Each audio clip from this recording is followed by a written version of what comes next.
Jangan risaukan kita sholat id bersama atau dengan keluarga sendiri, di lapangan terbuka dan masjid atau di kediaman diri.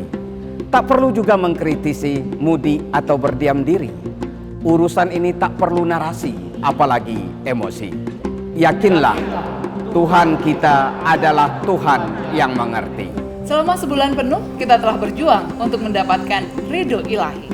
Kini kita berada dalam pelukannya, seolah lahir dalam fitra yang suci kembali. Kita bertekad, kesucian ini abadi. Wujud nyatanya adalah ketakwaan dan kesalehan diri.